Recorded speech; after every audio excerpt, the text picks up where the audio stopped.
Hi, my name is Tanner. I'm the plant propagation manager here at United Plant Savers, and today we're going to be talking about cultivating ramps, Allium tricoccum, and we're going to demonstrate how to plant ramp seeds using the wild simulated method. Ramps are almost exclusively harvested from the wild, so being able to cultivate your own patch and having a sustainable supply is a fun and easy thing to do.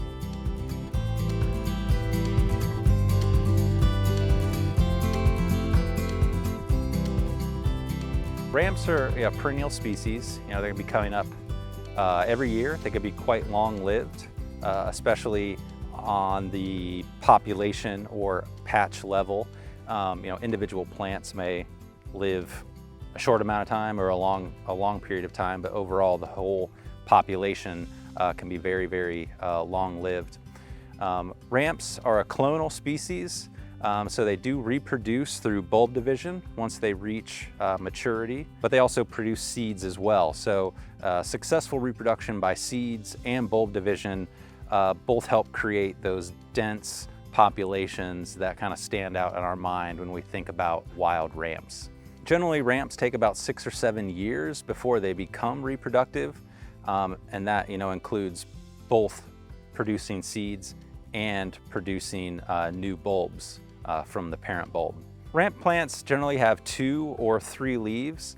As they progress through their stages of development, they generally add a new leaf after a certain number of years of growth. So seedlings start out with just 1 leaf. They're very small, a couple inches tall, and they look almost like a thin little blade of grass.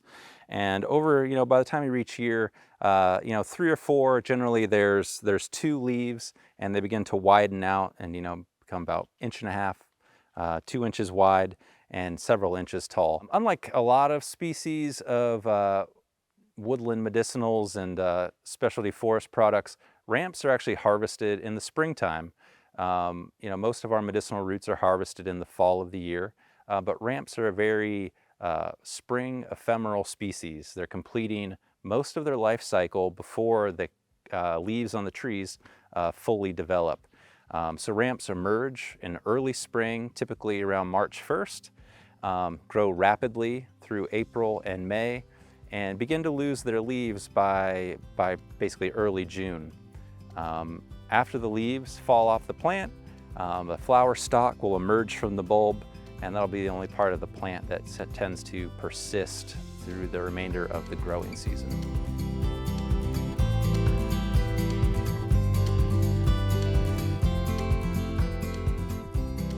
All right, now we're going to talk about site selection and some of the attributes that make a good growing site for ramps. Ramps like a rich, well-drained soil. This can be in a natural hardwood forest or could be in a more landscaped garden type setting. But today we're talking about the wild simulated method, and we're in a natural forest site. So we'll focus in on some of those attributes. Most of our ramp growing sites tend to be on north or east facing aspects.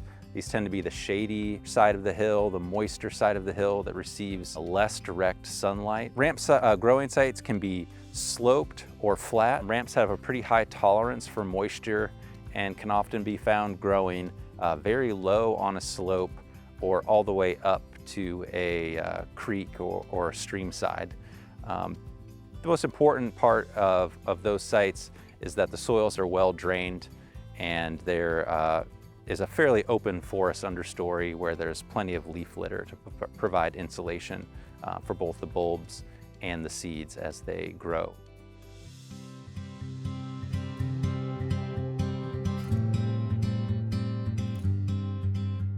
So once we've identified our planting site, we're going to have to do a few site preparation activities to get the site ready for planting. And every site's going to be a little different. This depends on what that site looks like, the past land use history, etc. So obviously the more open understory, the better, with less competitive vegetation. If you can do minimal to no site preparation and pruning, the better. But if you have a site that has a lot of competitive vegetation, the things we're going to want to do are maybe prune back some small diameter trees in the understory that might provide or create excess shade that's going to slow the growth of our plants. Pruning back lower branches and limbs that again are going to be maybe creating too much shade for our plants to thrive, or that are going to be hanging down in our working area and are going to make planting more difficult. Small trees and shrubs, such as like spice bush or pawpaw trees, can be pruned back with little hand pruners. You know, with site preparation, it's best to have a light touch. You certainly don't want to remove all the vegetation from a site because we want to maintain a natural functioning forest community. And of course, the more diversity we have, the more resilient those populations and planting sites are going to be. So we've selected our site, we've got it prepped, so we're ready to plant our ramp seeds. First thing we're going to do is we're going to rake the leaves off of a planting strip. We're going to try and make that strip about 4 or 5 feet wide. And if we can make it up to 40 or 50 feet long, that's great, but really, however long your site allows for will work just fine. So we're going to rake our leaves downhill, about 4 feet, across the slope.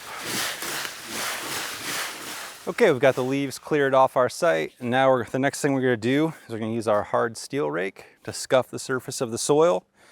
That's going to loosen that top 1/8 to 1/4 inch of the topsoil here and allow the seeds to have a little bit better soil contact after we broadcast. When planting ramp seeds, scuffing the soil is a really important step because the little grooves these stiff tines make in the soil allow the seeds to kind of catch and really help improve germination. Now we're ready to plant our seeds. We've got our soil scuffed, leaves raked off. Now, ramps are seeded at a fairly high ratio, about 7 to 10 seeds per square foot. If you've ever seen wild ramps growing in their natural habitat, they form dense colonial populations. So we can seed in a little bit more plants in one area than we can with some other species. So ramps are naturally disease resistant. That close plant spacing doesn't seem to have much of an adverse impact or lead to many disease problems. So to plant the seeds, simply just take a small pinch, and you know, getting that target rate of 7 to 10 seeds per square foot takes a little practice, but you kind of just got to feel it out. It's better to be maybe a little light than too heavy, so take it easy until you kind of get the feel for it. Basically just simply try and evenly distribute and scatter the seeds across the bed. Ramp seeds are very hard to see against the dark soil, so you kind of have to trust your instincts that come with experience. One thing to know about ramp seeds is that most of the seed available on the market has not been pre-stratified. This is because most of the ramps that are ramp products that are on the market are collected from wild plants. So most seeds have been collected that year that you purchased them and have not been pre-stratified. So unless your supplier has indicated that your seeds have already been stratified, it'll most likely take 2 years for your seeds to germinate after you plant them. So now that our seeds are down, they're ready to be mulched and covered with leaf litter. All we're going to do is we're going to move uphill and we're going to clear the leaves off our next 4-foot wide strip, raking them down to cover our previously seeded area. This is also going to clear our next planting strip at the same time, and then we're just going to repeat that process until we run out of seeds or the planting site is completely planted. After your seeds are covered up with leaves, you can feel free to walk across the beds to help improve the seed to soil contact. Not 100% necessary. They should settle in on their own. You don't want to walk across them before the leaves are on because the seeds can stick in your boots and get carried away.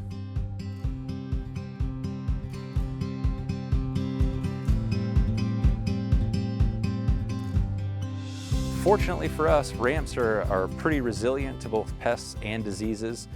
Because they're in the Allium family and they have a sharp odor like garlic and onions, deer and other wildlife don't tend to browse the plants or eat the vegetation. Moles and voles don't really tend to eat the tubers, again because of their pungent aroma and flavor. Ramps can get some foliar leaf diseases that are by and large cosmetic. They will cause small blemishes to form on the leaves, and it affects the appearance of the plant, which of course can affect sales if you're trying to market your product. Of course, you always want your product to look the best as possible. That tends to happen in wet years, and like I said, it's fairly cosmetic, and it most likely won't come back every year.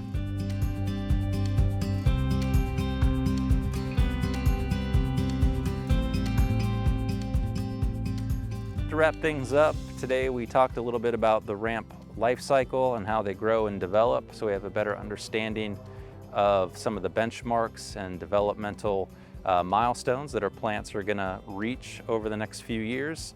We talked about site selection and some of the attributes that make a good planting site.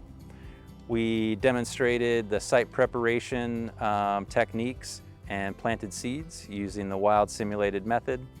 And we talked a little bit about some of the longer-term maintenance issues that you're going to want to be on the lookout for over the next few years. So with that, thanks for watching and good luck planting.